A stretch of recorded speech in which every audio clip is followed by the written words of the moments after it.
Hi everyone and welcome to the Atlantic 5-Star channel. My name is Sasha and I will be your faithful companion through this series of IELTS tips videos. Today we'll talk about the writing test.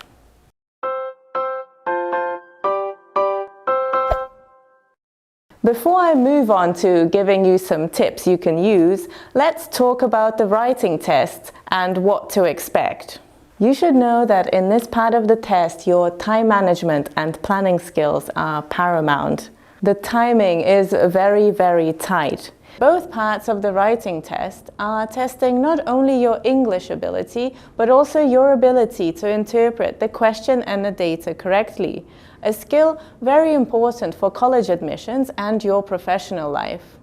Therefore, when you practice for the writing test, keep the big picture in mind. Even native English speakers are sometimes only able to achieve band 6 to 7 in this part of the exam because they misinterpret the question, run out of time, or are simply unable to produce a coherent response. Okay, and with that out of the way, let's move on to tip number 1. So, tip number 1 is spend 20 minutes on task 1 and 40 minutes on task 2.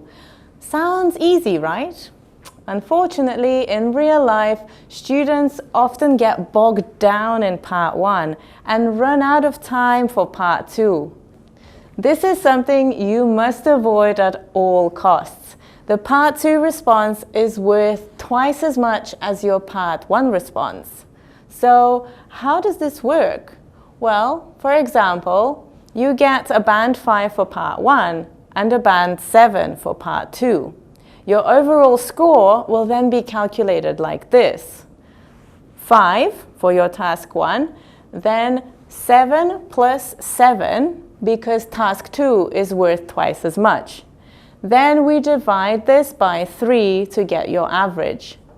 Now, Cambridge does not share the way exactly that they calculate these scores, but this is a very, very close approximation. From this example, you can see that it's very important to produce a good task 2 response. Let's imagine you spent 30 minutes on task 1 and did a really good job and you got a band 7. But you ran out of time for task 2 and you were only able to achieve a task 5. In this case, your score would look something like this. 7 plus 5 divided by 3, and the total is 6. So you can see that it is very important that you do get the best score you can for both of the tasks. To achieve this, practice doing timed writings where you strictly time yourself to make sure you feel comfortable with the 20/40 time frame. Tip number 2. Make sure you interpret the question correctly. This is very, very important. I can't tell you how many times I've gotten a task 1 or task 2 response which was written very, very well but didn't address the question fully, and therefore got only a band 5 instead of the 6 or 7 it could have got. That sounds kind of harsh, right? Well, let's take a look at the IELTS band descriptors to find out why this is. These are the band descriptors for task response for task 2. One of the 4 criteria you are evaluated on in writing. So as you can see, to get a band 6, the candidate must address all parts of the task, although some parts may be more fully covered than others. To get a band 5, you might only address a task only partially. And a band 4 means that you responded to the task only in a minimal way, or your answer is a little bit off topic.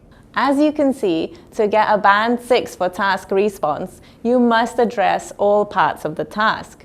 If you misinterpret the task completely, you will likely only get a band 4, which will bring your overall score way down.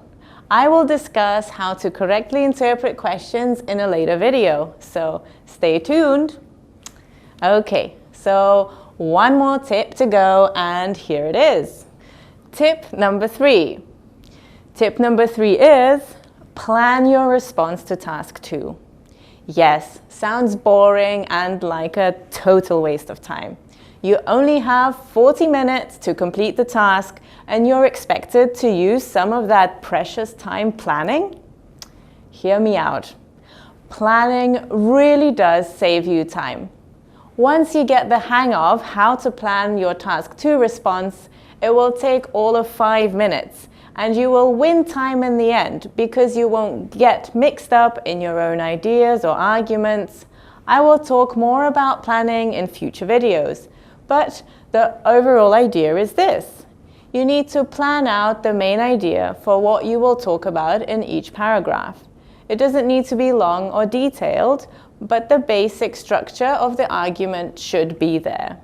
I hope you found these tips both interesting and useful, and we'll take a closer look at planning and interpreting questions in future videos. So don't forget to like and subscribe to the Atlantic 5-star channel. See you later. Bye. 5-star, 5-star, 5-star English. 5-star, 5-star, 5 Star English, một công ty thuộc tập đoàn giáo dục Atlantic.